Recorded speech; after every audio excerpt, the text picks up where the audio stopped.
Gênesis 17, vamos ler nessa primeira parte aí do verso 1 até o verso de número 8, que diz assim: Quando atingiu Abraão a idade de 99 anos, apareceu-lhe o Senhor e disse-lhe: Eu sou o Deus Todo-Poderoso, anda na minha presença e ser perfeito. Farei uma aliança entre mim e te multiplicarei extraordinariamente. Prostrou-se Abrão rosto em terra, e Deus lhe falou: Quanto a mim, será contigo a minha aliança. Serás pai de numerosas nações. Abraão já não será o teu nome, sim Abraão, porque por pai de numerosas nações te constituí. Far-te-ei fecundo extraordinariamente, de ti farei nações, e reis procederão de ti. Estabelecerei a minha aliança entre mim e ti, e a tua descendência no decurso das suas gerações, aliança perpétua, para ser o teu Deus e da tua descendência. Dar-te-ei a tua descendência a terra das tuas peregrinações, toda a terra de Canaã em possessão perpétua, e serei o seu Deus. Deixa eu esticar um pouquinho mais aqui, porque a partir do verso 9. Disse mais Deus a Abraão: Guardarás a minha aliança, tu e a tua descendência no decurso das suas gerações. Essa é a minha aliança que guardareis entre mim e vós e a tua descendência. Todo macho entre vós será circuncidado. Circuncidareis a carne do vosso prepúcio. Será isso por sinal de aliança entre mim e vós. O que tem 8 dias será circuncidado entre vós, todo macho nas vossas gerações, tanto escravo nascido em sua casa, como comprado a qualquer estrangeiro, que não for da tua estirpe. Com efeito será circuncidado nascido em sua casa e o comprado por teu dinheiro. A minha aliança estará na vossa carne e será aliança perpétua. O incircunciso que não for circuncidado na carne do prepúcio, essa vida será eliminada do seu povo, quebrou a minha aliança. Senhor, muito obrigado por esta manhã de culto, esta manhã desta reunião tão solene, tão especial, em resposta àquilo que o Senhor tem feito por nós, ao nosso entendimento de quem o Senhor é, da tua bondade, da tua graça, da tua misericórdia que tem estado continuamente sobre nós.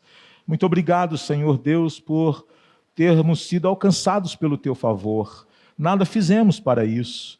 Muito obrigado, Senhor Deus, por aqui estarmos e podermos, como povo teu, te adorar, te bendizer e ouvir a palavra do Senhor. Fala aos nossos corações, que o Espírito Santo do Senhor possa nos conduzir, possa nos guiar, possa esclarecer e possa nos firmar na tua palavra cada vez mais. Oramos agradecidos no nome de Jesus. Amém e amém.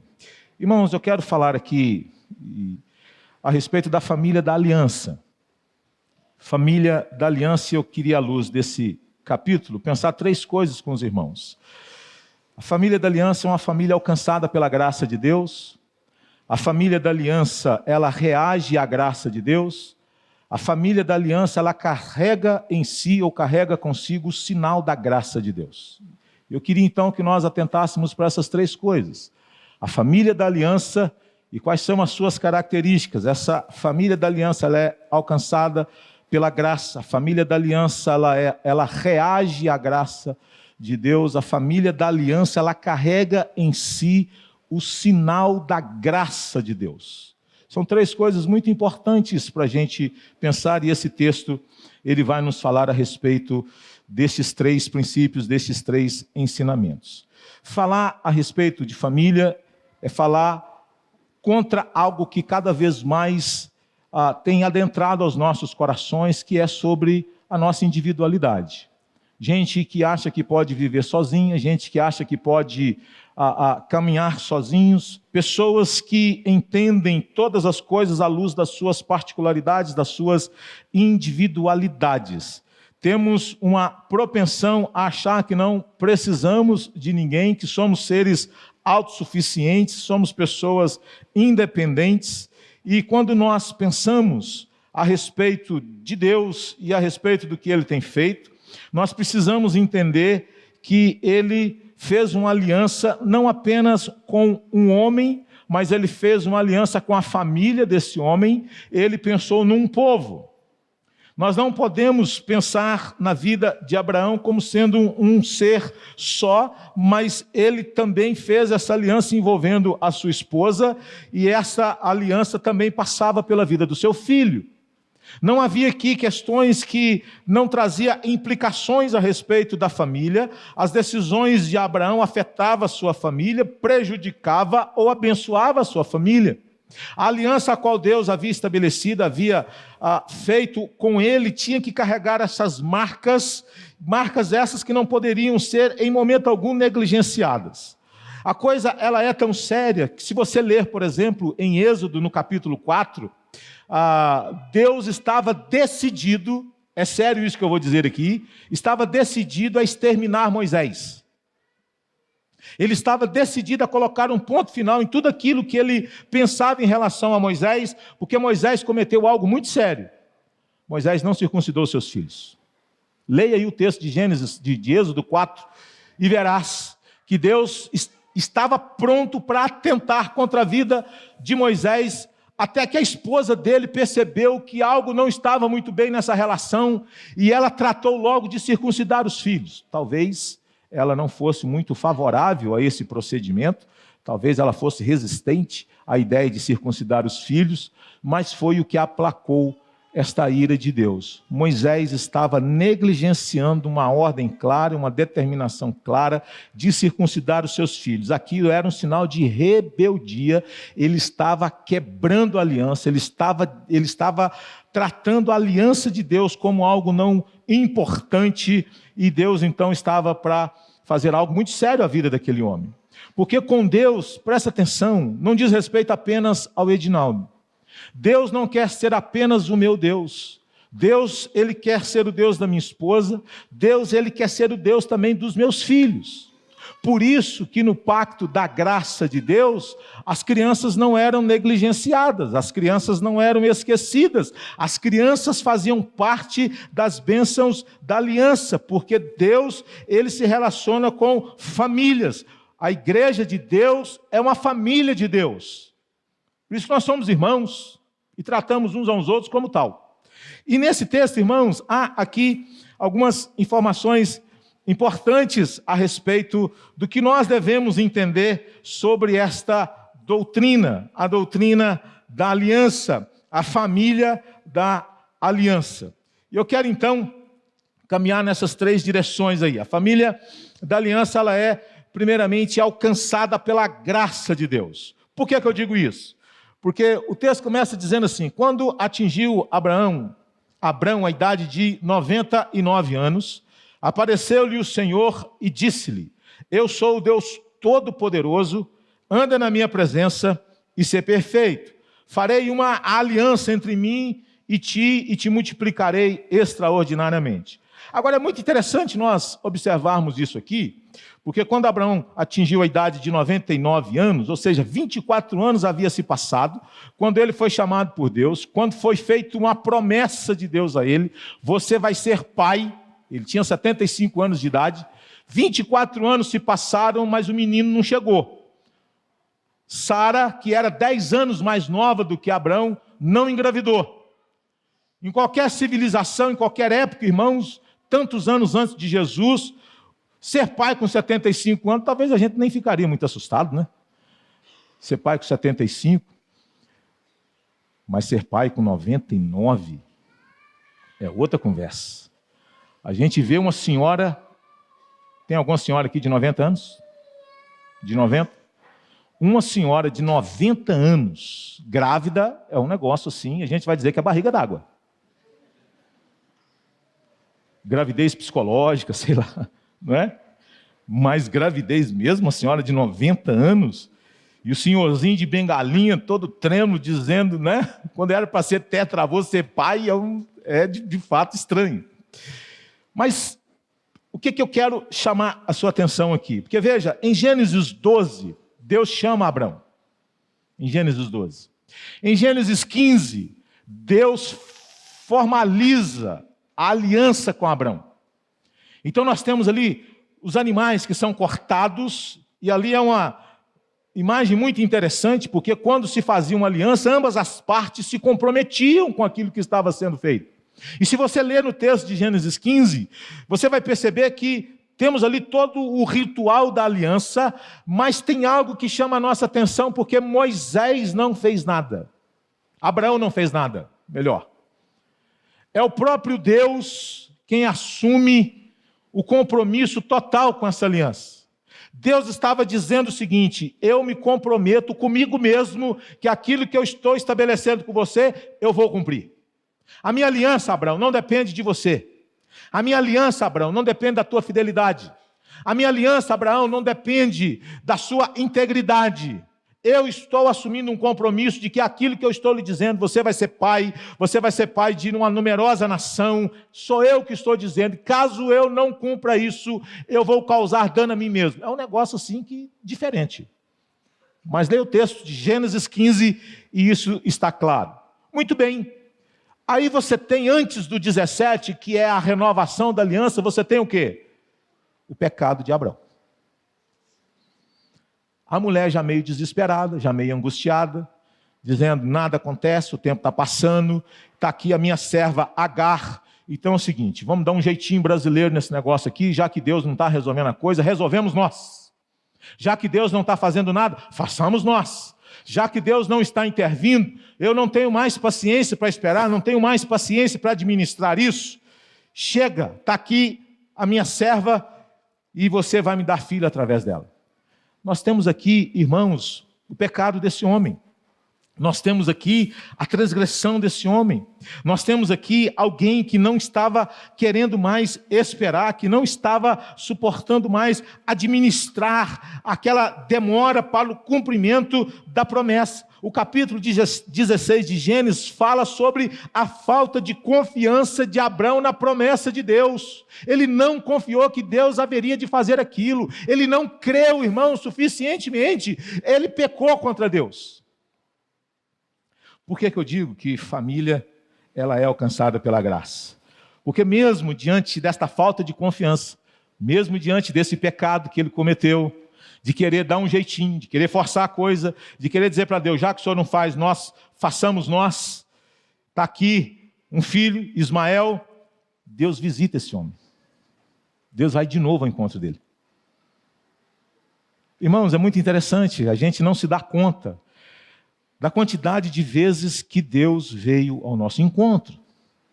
A gente não se dá conta da quantidade de vezes que diante dos nossos pecados, das nossas decisões, das nossas escolhas erradas, das nossas escolhas equivocadas, da nossa falta de confiança, da nossa falta de temor, da nossa falta de amor a Deus, da nossa falta de gratidão, de devoção, quantas vezes Deus vem a nós dizendo, ei, eu sou o Todo-Poderoso, eu fiz uma promessa e eu vou cumpri-la. Deus não chega a Abraão jogando na sua cara as coisas erradas que ele havia feito, ele chega apenas se dizendo, eu sou o Todo-Poderoso. Pois é, rapaz, dizer isso já seria um confronto a pensar, pisei na bola. O Todo-Poderoso pode fazer, Abraão, com que você, com quase 100 anos de idade, seja pai. O Todo-Poderoso é aquele que pode fazer com que a sua esposa, com 90 anos de idade, seja mãe. Eu sou o Todo-Poderoso, Abraão. E ele deveria então dizer, Senhor, me perdoa, porque chegou um determinado momento da minha vida que eu achei que o Senhor não era. Eu achei que o Senhor não seria capaz, eu achei que o Senhor não tinha condições, eu achei que estava tudo perdido, o tempo passou, nada aconteceu, eu achava que o Senhor não tinha mais uma resposta, uma solução, e eu resolvi agir em conformidade com as inclinações do meu coração. Faltou confiança, faltou crer de fato que o Senhor fosse capaz assim de fazê-lo, e é interessante que esse homem, lá em Gênesis 12, ele ouve a voz de Deus e ele sai, ele obedece. Mas aqui ele poderia confrontar aquela dureza de coração de Sara, e como um sacerdote da sua casa, ele deveria dizer, querida esposa, entenda a sua angústia, mas Deus fez uma promessa para nós. Vamos esperar que o Todo-Poderoso pode vir, o Todo-Poderoso pode nos visitar, o Todo-Poderoso pode nos dar filho. Por que quando a gente está passando momentos tão difíceis da nossa vida, nós não pensamos assim? Achamos que a coisa está ruim demais, que não tem como, não há solução, nada pode ser feito, nada, nem ninguém pode intervir naquela situação, e nós resolvemos fazer o quê, irmãos? Nós resolvemos agir de acordo com as nossas próprias intenções e disposições do coração. O resultado é trágico às vezes.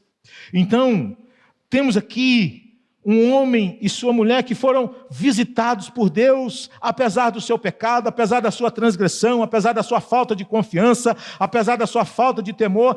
Deus visita esse homem novamente e faz com ele uma renovação da aliança. No capítulo 17, irmãos, essa aliança ela é renovada, louvado seja Deus. E é tão maravilhoso que a palavra aliança, se você ticar aí na sua Bíblia, ela aparece mais do que em qualquer outro texto da palavra de Deus. 13 vezes a palavra aliança aparece no capítulo 17. É a minha aliança, é a minha aliança, é a minha aliança, é a minha aliança. Temos aqui essa ideia de continuidade, temos aqui essa ideia de renovação, temos aqui essa ideia de confirmação. Abraão, você vacilou, você pisou na bola, mas deixa eu te dizer, eu não esqueci da aliança que eu fiz com você. Irmãos, eu vou passar a minha vida inteira, mas eu vou chegar sempre diante de Deus e dizer, Senhor, a minha família é a família da aliança. E eu estou em aliança contigo. E essa aliança envolve a minha esposa. E essa aliança envolve os meus filhos. Minha família é do Senhor. Porque é isso que Deus está dizendo.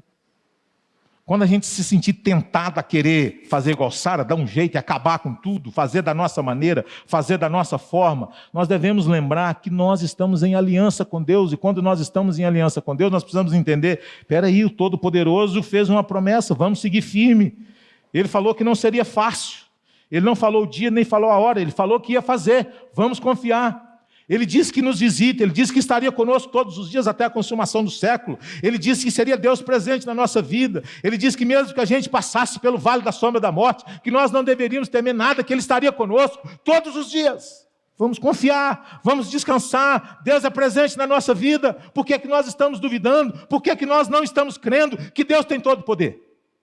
Irmãos, momentos difíceis da vida, nós precisamos trazer à memória o que pode nos dar esperança. E o que dá esperança não é o meu coração, porque o meu coração é enganoso. É o Senhor e a sua palavra. E o que Ele disse. Por isso que Deus aparece, e Ele aparece como? Quando Abraão atingiu a idade de 99 anos, apareceu o Senhor e disse. E aí o texto continua, no verso 9, e disse mais. Aí o texto continua dizendo, no verso 15, e disse também. É revelação de Deus, irmão. Não é o meu coração. É palavra de Deus, não é a minha. Então, Abraão precisava entender que ele estava debaixo da graça. Ele foi alcançado pela graça. Deus não fez o que fez com ele, porque ele era um homem bom, justo, maravilhoso, sem pecado. Não, a família dele estava debaixo da graça e Deus estava dizendo para ele, apesar dos seus pecados, eu estou visitando vocês mais uma vez. Isso é precioso demais, irmãos. Quantas vezes, diante de tantas coisas que a gente faz, Deus chega e traz uma palavra, nos exorta, nos convida, fala aos nossos corações, chamando-nos a voltar para esse lugar da confiança e desse relacionamento com Ele. Mas temos uma segunda coisa no texto, que essa família não é apenas alcançada pela graça, essa família, ela reage à graça de Deus. É muito interessante que nós, às vezes, somos tentados a pensar que Deus nos ama com um amor incondicional. No que diz respeito à salvação, é verdade. Mas no que diz respeito à aliança, não é verdade. O amor que Deus nos concede, Ele suscita e exige uma resposta do nosso coração. Deus não nos ama incondicionalmente dentro das verdades da graça e da aliança, e dizendo assim, eu estou em aliança com você, você pode viver de qualquer jeito. Eu estou em aliança com você, você pode fazer o que você quiser. Eu não quero saber se você vai me amar, eu não quero saber se você vai me honrar, eu não quero saber se você vai me respeitar. Isso não é o amor da aliança. Por isso que esta família que é alcançada pela graça, ela reage à graça. E eu te chamo a atenção para esse texto que diz assim, eu sou o Deus Todo-Poderoso. O que mais diz aí? Anda na minha presença e ser perfeito. Irmãos, Isso aqui nos leva a pensar sobre dois personagens bíblicos de Gênesis. Qual foi o primeiro homem citado na Bíblia que andou com Deus? Enoque. Enoque andou com Deus. Qual foi o segundo personagem que também assim o fez? Noé também foi alguém que andou com Deus. E aqui Deus está dizendo para Abraão, anda na minha, o quê? E ser perfeito. Anda na minha presença e ser perfeito. Irmãos, a resposta de Abraão deveria ser o quê? Obediência. Por isso que é correto dizer que o amor aceita todos, não tudo. Todos sim, tudo não. Tudo não. Então nós temos que ter cuidado com isso, porque Deus ele exige uma resposta. Obediência. Deus pede que Abraão andasse com ele, assim como Enoque, assim como Noé. E esse andar aqui, irmãos, ele fala de um relacionamento vivo, de um relacionamento amoroso e espiritual entre o Yahvé e o seu servo. Este andar com Deus fala de obediência ao mandato da comunhão que Yahvé incluiu no pacto da criação feito com Adão e Eva. De intimidade, de proximidade, de relacionamento afetuoso, prazeroso, satisfatório. A ideia aqui de ser perfeito, a gente precisa tentar não melhorar isso, mas a gente ter uma clareza do que Deus está dizendo aqui. A ideia de ser irrepreensível, alguém completo, alguém maduro, sem mancha, assim como deveria ser os animais do sacrifício, perfeitos. Ou seja, Abraão deveria se conduzir moral e etnicamente em cada aspecto da vida e em cada circunstância, de modo que ninguém pudesse apontá-lo como alguém desprovido de integridade. É o cara que anda com Deus, mas olha a vida dele. Mas ele fala que anda com Deus. Não, Abraão tinha que ser, nesse sentido, alguém obediente, alguém de uma conduta ilibada. Detalhe importante, irmãos, porque no capítulo 15, verso 16, a Bíblia vai dizer que Abraão creu em Deus e isso lhe foi imputado para a justiça. Agora presta atenção. Abraão creu em Deus e isso lhe foi imputado para a justiça. É dito que a justiça havia sido imputada a Abraão, ou seja, Abraão estava num relacionamento de conformidade com a vontade de Deus. Ele foi graciosamente declarado justo por Deus e agora, o que é que o Senhor havia pedido dele? Abraão, diante daquilo que eu fiz a você, diante daquilo que eu realizei em você, eu estou te aceitando não porque você é um cara maravilhoso, você creu e eu estou agora declarando que você é justo diante da minha face, da minha presença. Sabe o que eu exijo de ti? Obediência. Obediência. Deus está pedindo que Abraão exibisse essa justiça no seu viver diário. Justificados, pois, mediante a fé, temos paz com Deus. Alguém que foi justificado por Deus precisa viver à altura dessa justificação. É isso que o texto está dizendo. Alguém que foi lavado no sangue de Jesus, purificado por Jesus, não pode amar a impureza. Ele tem que viver à altura daquilo que Deus realizou na vida dele. Irmãos, isso é extraordinário. Isso é gracioso demais. Fomos alcançados pela graça, devemos viver cada momento da nossa vida reagindo a essa graça, respondendo a essa graça. Por isso que culto não é lugar de campanha, por isso que culto não é lugar da gente barganhar com Deus, por isso que culto não é lugar da gente fazer essas coisas que a gente está constantemente ouvindo e vendo. O culto é o momento em que o povo de Deus, entendendo a justiça de Deus, que Deus veio, que Deus visitou, que Deus alcançou, que Deus perdoou, que Deus amou, que Deus selou, que Deus fez tanta coisa, esse povo é tomado por essa gratidão, e ele agora vem com louvor nos lábios, cantando ao Rei, pela bondade do Rei. Culto é uma resposta que damos diante dos favores imerecidos do rei. E o rei não tinha que dar nada. Tinha que dar nada. E os súditos deviam tudo ao rei. Mas eles entendem que esse rei é tão gracioso, aquele que não poupou seu próprio filho, antes por todos nós o entregou. E aí você não quer entregar 1 hora da tua vida? Tu não quer entregar 10% do que tu ganha? Tu não quer entregar 3 horinhas na semana? É assim que a gente reage à graça? Hoje não, hoje não, hoje sim, hoje sim.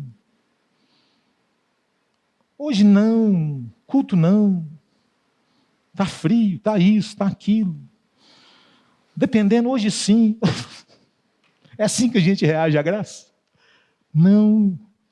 Esse povo, irmãos, que entende o que o rei fez, ele responde, ele reage: Abraão, olha o que eu fiz com você, eu declarei você justo, anda na minha presença, Abraão, reage àquilo que eu fiz, viva à altura daquilo que lhe aconteceu, você é uma nova criatura em Cristo Jesus, você não pode viver sendo moldado pelos valores daquilo que foi responsável por levar Jesus para a cruz. Irmãos, se foi os meus pecados que levou Jesus para a cruz, como que eu vou amar o pecado? Foram eles os responsáveis pela crucificação do Filho de Deus. Como que eu vou viver em prol daquilo que foi a causa da crucificação do Cristo? Não pode. Abraão reage. A família alcançada pela graça, ela reage à graça. Não foi exigido de Abraão que ele merecesse a justiça. Notem, Abraão creu e Deus, o declarou justo. Deus não disse assim, seja justo. Deus não pode falar, porque sabe que está todo mundo... Deixa eu usar uma expressão aqui, fica assustado não, fica escandalizado não, mas desgraçado. Desgraçado é o sujeito sem a graça. Todo homem, irmãos, está nessa condição. Nossa, pastor, é mesmo? Pelo menos foi o que Deus disse. Não, no final das contas vai dar tudo certo assim, não importa. Não, gente. Deus é um Deus de graça. Deus não exigiu justiça. Deus declarou essa justiça. Ele já havia sido declarado, feito justo por meio da imputação da justiça dada por Deus. E ele agora deveria ser aquilo que Deus havia feito nele. Viver à altura desta obra graciosa de Deus na sua vida. Heber Júnior, ele falou uma coisa assim que me chamou a atenção. Ele disse assim: Deus nunca ama sem exigir amor de volta. Deus nunca ama sem exigir amor de volta. Deus sempre exige amor. Amarás o Senhor teu Deus de todo o teu coração, de toda a tua alma, de toda a tua força, de todo o teu entendimento.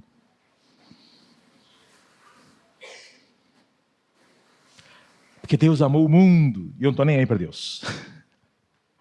Porque Deus me amou, estou nem aí com Deus. Não, esse amor exige algo. Esse amor exige resposta. Por isso que o apóstolo Paulo, ele diz assim, o amor de Deus nos constrange. Nossa, gente, é forte isso. É forte ser constrangidos pelo amor. Joe Bick, ele disse assim, Deus se dá aos seus eleitos em amor soberano e os move a se darem a Ele em amor submisso. Uau! Deus se dá aos seus eleitos em amor soberano e os move a se darem a Ele em amor submisso. Deus nos amou? Filho meu, me dá o teu coração. Me ame acima de todas as coisas. Essa família, alcançada pela graça, ela reage à graça. Para terminar, essa família que é alcançada pela graça, essa família que reage à graça, essa família carrega o sinal da graça. E aí, irmãos, entra algo que, às vezes, deixa algumas pessoas assim meio assustadas. O verso 9 diz assim, disse mais Deus a Abraão, guardarás a minha aliança, tu e a tua descendência no decurso das suas gerações. Esta é a minha aliança que guardareis entre mim e vós e a tua descendência. todo macho entre vós será circuncidado. Circuncidareis a carne do vosso prepúcio. Será isso por sinal de aliança entre mim e vós. O que tem 8 dias será circuncidado. Porque só os machos, por causa da representação, era assim que funcionava na antiga aliança. O homem era o representante do lar. Assim como o pacto das obras que Deus fez lá no Éden. Adão era o cabeça, Adão era o representante. E aqui, todo macho de 8 dias será circuncidado entre vós, nas vossas gerações, tanto escravo nascido em casa, como comprado em qualquer estrangeiro que não for da tua estirpe. Com efeito, será circuncidado nascido em tua casa e o comprado por dinheiro. A minha aliança estará na vossa carne.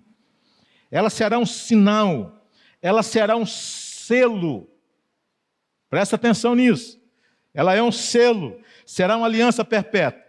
O incircunciso que não for circuncidado na carne do prepúcio, esta vida será eliminada do seu povo, quebrou a minha aliança.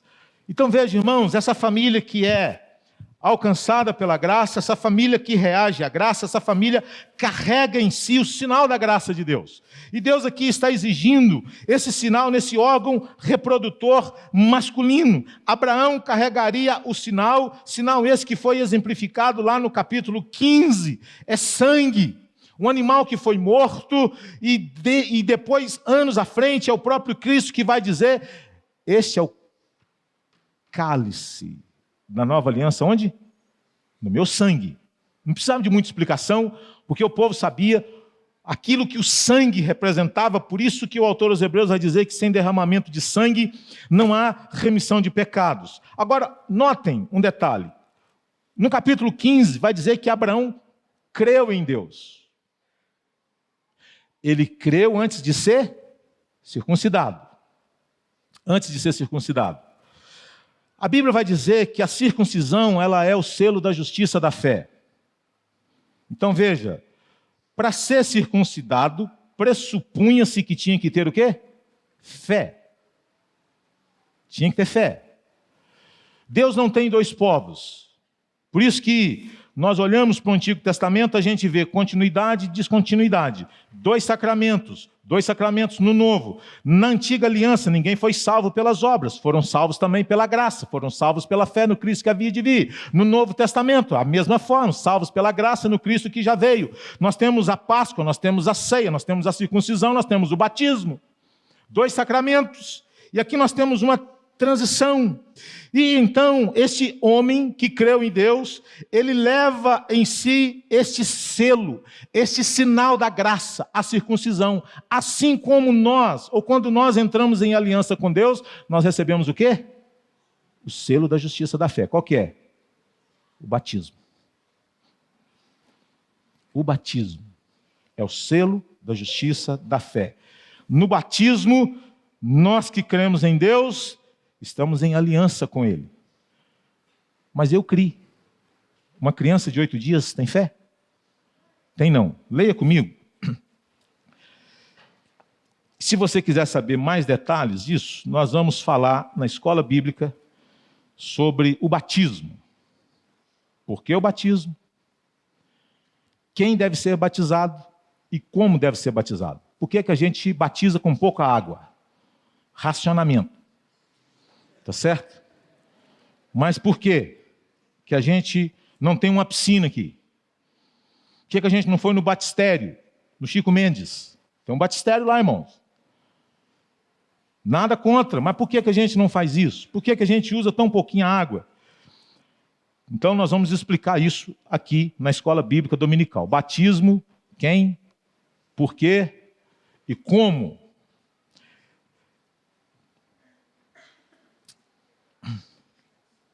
Romanos capítulo 4.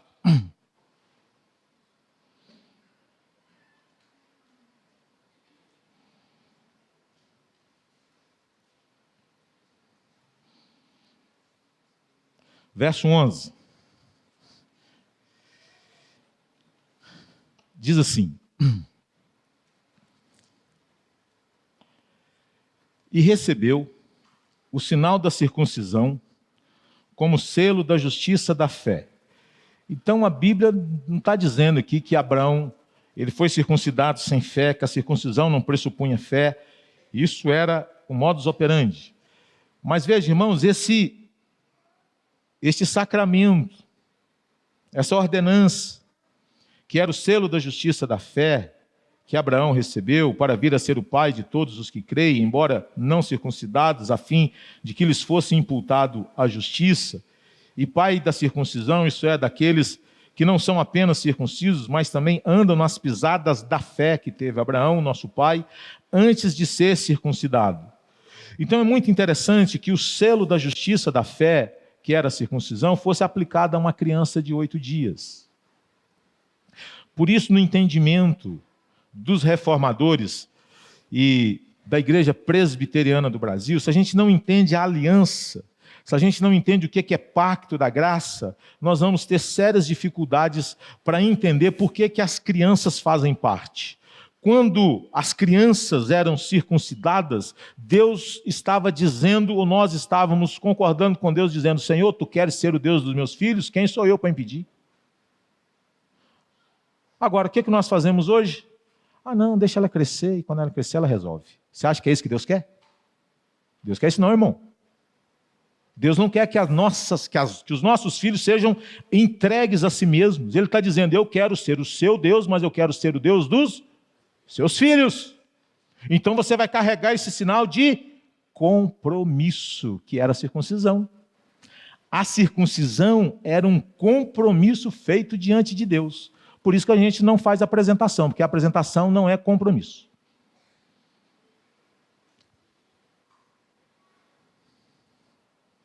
Eu estou dizendo para todo mundo: sai fora, que eu já tenho um. Nem tente. Ó, estou amarrado. Foi. Bem casado. E vamos ficar juntos até depois do fim. Até depois do fim. Não sei como é que vai ser na glória, mas vai ser até depois do fim. Se a gente puder retomar de novo, a gente retoma, tá certo? A gente tenta um acordo com o Eterno na glória, dá um jeito, irmão. Mas até depois do fim nós estamos juntos. E não é só eu e minha esposa, não, os meus filhos também, até depois do fim. Eles são herança do Senhor. Deus não quer ser apenas o meu Deus, Ele quer ser o Deus dos nossos filhos. A família da graça carrega o sinal da graça. Por isso, a fé é exigida de quem? Dos adultos, não das crianças. As crianças, quando crescer, aí sim, os pais como instrumentos de Deus, instruindo, educando, mostrando, apontando o caminho até que elas venham a tomar essa decisão pessoalmente. Mas o compromisso foi feito diante de Deus. Senhor, tu queres ser o Deus dos meus filhos. E eu não quero ser como os discípulos que estavam impedindo as crianças de ir até Jesus. Deixai vir a mim os pequeninos. Aí o pai quer ficar no meio do caminho. E aí a gente usa aquele texto assim que eu vou falar na escola dominical: quem crê e for batizado será? Então os nossos filhos estão tudo arruinado. Como que uma criança de 8 dias vai crer? Então você não pode achar que o batismo, ele pressupõe fé para todos, exige fé dos adultos, como acontecia na circuncisão, não das crianças. Então essa família, ela carrega este sinal da graça de Deus. Por isso, nós batizamos os nossos filhos por causa do entendimento da doutrina da aliança. Teria muito mais coisas para a gente dizer, mas o tempo não permite. Eu quero terminar aqui com algumas aplicações breves. Primeiro, aliança, irmãos, nunca é individual. Aliança é sempre coletiva. Esse negócio de individual é um perigo da nossa sociedade pós-moderna. A gente tem a ideia de pensar assim: eu sou a igreja. Sozinho você não é. Só existe igreja quando é plural, coletivo. Você não encontra isso em lugar nenhum da Bíblia. Por isso que os reformadores defendiam uma tese que fora da igreja não há salvação, por causa dos meios da graça, dos meios de graça, que era o batismo e a ceia. Você não encontra na Bíblia ninguém se auto-batizando. Você não encontra na Bíblia ninguém celebrando ceia sozinho. Tudo isso é coletivo, tudo isso é unidade, tudo isso é corpo. Aliança nunca é individual, aliança é sempre coletiva. Jesus morreu pela sua igreja, mas a gente diz assim, Jesus morreu por mim. Não está errado, mas a gente não pensa às vezes A gente pensa às vezes só no individual. Jesus morreu pela sua igreja. É coletivo, é um povo, é uma família. Segunda coisa, isso foi o Heber Júnior que disse que eu achei muito bom, não poderia fazer melhor. Relacionamentos não sobrevivem baseados em justiça. Relacionamentos não sobrevivem baseados em justiça. Por isso que é a aliança da graça. Abraão errou e a graça vem e traz ele de volta. Se o relacionamento for baseado em justiça, ninguém, irmão, não tem relacionamento que sobrevive. Nenhum casamento sobrevive baseado na justiça. Sabe por quê? Porque nós estamos continuamente quebrando aquela aliança que nós um dia fizemos. Quebramos. Somos infiéis àquela aliança. Transgredimos aquela aliança. Casamento não pode sobreviver baseado em justiça. Em justiça ninguém fica casado, porque todo mundo quebra aliança constantemente um com o outro. A verdade é que nós nunca somos inteiramente fiéis àqueles com quem nós entramos em aliança. Ninguém é. E nós temos que entender isso. Por isso, que se não for pela graça, não caminha. Acaba porque a justiça está falando mais alto do que a graça. Deus não exigiu justiça antes de imputar a justiça. Viva à luz daquilo que eu lhe fiz. Não exigi justiça para que a justiça fosse imputada a você, porque senão não precisava de uma justiça imputada. Eu já tenho, eu já alcancei pelos meus próprios méritos. Para terminar, quando trazemos os nossos filhos para o batismo, nós firmamos um compromisso, e esse compromisso exige um selo. Ele exige um selo, que é o batismo. E essa é a razão pela qual nós não apresentamos os nossos filhos. Apresentar não é o mesmo que fazer um compromisso. Você quer ver como, para terminar? Olha o que Deus faz conosco. Abre sua Bíblia em Efésios 1,13, eu vou terminar aqui. Efésios 1,13 diz assim.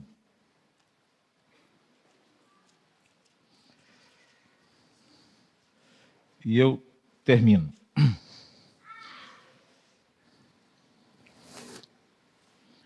Compromisso exige um selo. Esse selo é o batismo. Quando alguém se converte, quando alguém entrega sua vida a Cristo, Deus também faz um compromisso com essa pessoa. E esse compromisso exige um selo. Aqui, sabe qual que é o selo? É o Espírito Santo de Deus. Leia comigo aí, verso 13. Diz assim: em quem também vós, depois que ouvistes a palavra da verdade, o evangelho da vossa salvação, tendo nele também crido, fostes selados com o Santo Espírito da promessa, e esse Espírito, ele é o penhor da nossa herança, até o resgate da sua propriedade em louvor da sua glória. Deus está fazendo um compromisso dizendo, deixa eu te dizer uma coisa, você sabe por que você vai permanecer salvo até o fim? Porque eu estou assumindo um compromisso. Esse compromisso tem um selo. E o selo qual que é? É o Espírito Santo que habita em cada crente. Aí vem nós e diz assim, mas eu posso cair da graça. Eu vou confiar no meu coração ou eu vou confiar na promessa de Deus? Deus fez um compromisso com Ele mesmo. Ele diz, eu estou selando vocês. Estou selando vocês com o Espírito Santo. Eu estou assumindo um compromisso de que vocês vão permanecer até o fim. Vocês vão quebrar a minha aliança, porque eu sei como é que vocês são. Pastor Edinaldo nem tanto, mas vocês vão. Mas eu estou selando. Então, irmãos, família da aliança. Deus, Ele quer ser o nosso Deus e quer ser o Deus dos nossos filhos. Vamos orar e vamos então aqui retomar as nossas atividades. Obrigado, Senhor, porque Tu és o Deus da aliança. Obrigado porque o Senhor não exclui as crianças nesta aliança. Obrigado porque o Senhor quer ser o nosso Deus e quer ser o Deus dos nossos filhos. O Senhor não quer que os nossos filhos sejam entregues a si mesmos, mas o Senhor exige de cada um de nós esse compromisso de instruí-las, de educá-las nos Teus caminhos, de ensiná-las, ó Deus, no caminho que elas devem andar, de instruí-las, ó Deus, nesta disciplina e na admoestação do Senhor. Muito obrigado, ó Deus, porque nós não batizamos os filhos pensando como se o batismo fosse uma regeneração. Não é esse o nosso entendimento. Ele é um selo, e esse selo é o selo desta aliança com a qual o Senhor estabeleceu e que nós fazemos com o Senhor. Dá-nos o entendimento, meu Deus, em nome de Jesus, para que assim possamos entender. Dá-nos a bênção de viver não baseado na justiça, mas de vivermos respondendo à imputação dessa justiça. Dá-nos a bênção de vivermos à altura, Senhor Deus, daquilo que o Senhor fez em nossas vidas, através de Jesus Cristo e da aplicação de tudo isso nos nossos corações por meio do Espírito Santo. Visita-nos, transforma-nos, oramos assim agradecidos no nome de Jesus. Amém e amém.